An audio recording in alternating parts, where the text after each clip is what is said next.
I'm Paul McHam, and I'm with AirXperts, and I'm an expert in the treating and handling of mold and mold spores in your home. Today we're going to be talking about what has occurred in the life of Richard and Nancy DiRienzo, the effects on their health, transitioning from an older home in Kent to this gorgeous home out here in the country near Carrollton, and the effects that different situations have had on them in their health. So please pay attention, watch what's going on, and use the information to help with your own health.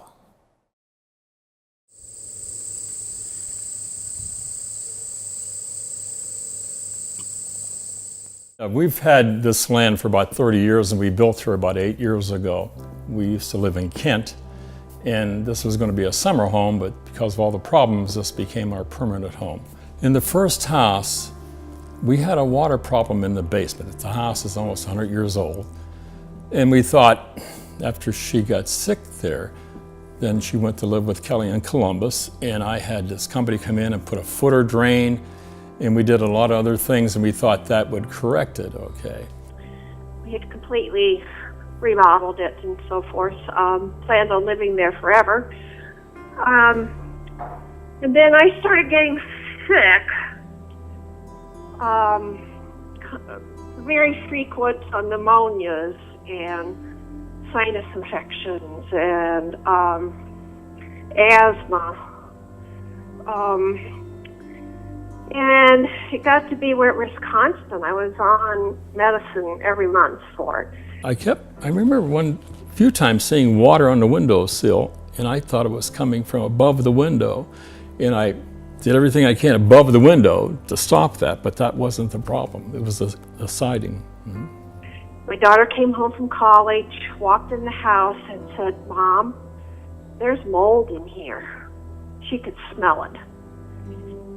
So she took time off from college and went to the doctor's with me and told him what she smelled, and so he tested me and found out that I had a pretty severe allergy to aspergillus.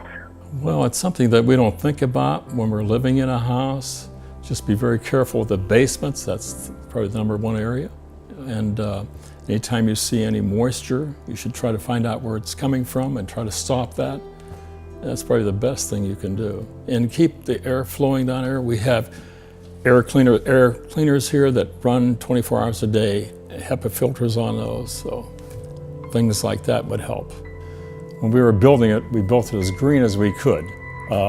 Like the hardwood floors, we got them from Bear Brothers, but they worked with us.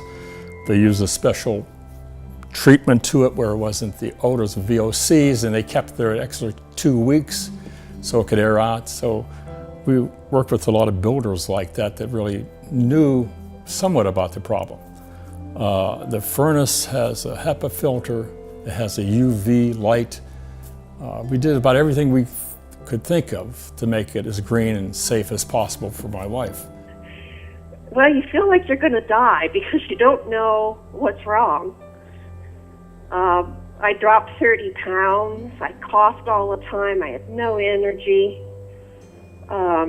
Nobody had answers for me.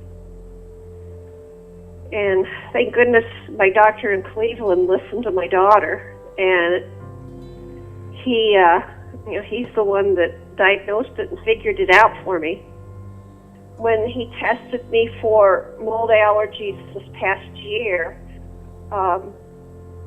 my whole arm swelled up, and I started into anaphylaxis right there in the office. I started breaking out in hives, had a hard time breathing. Just look what it's done to us, and I'm sure it does to a lot of other people too.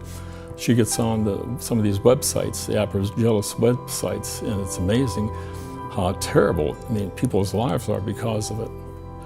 I don't know if mold is bothering me, but it bothers me indirectly because of her, so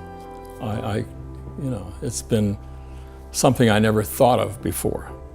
And as a result, it's really played havoc in our lives, When she comes back now, we have to get a place in town, rent a room in town. That's kind of crazy, We have this beautiful farm.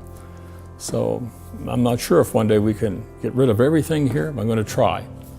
And if not, then I don't know. We have a lot of animals, and she was in a rescue group, and she rescued almost all these cats, and there were ones that no one wanted, so we end up with all these cats, and we have 3 dogs, and we have guineas out there.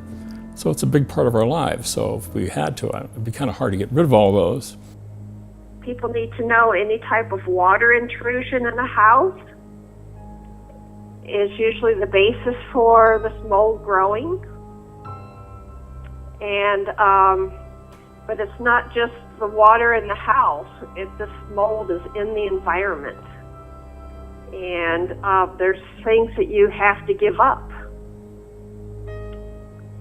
because of that. I've had a complete lifestyle change because of this illness. And as the years, it's been 8 years now, my health has really never improved.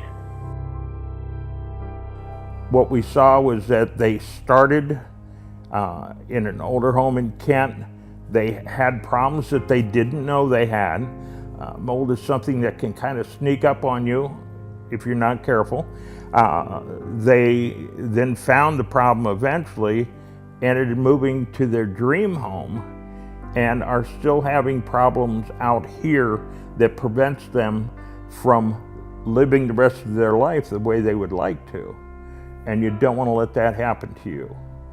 So for something that you often don't even see, or certainly isn't all that obvious, if you get a mold spore issue in your home, your life is very likely to change in many ways.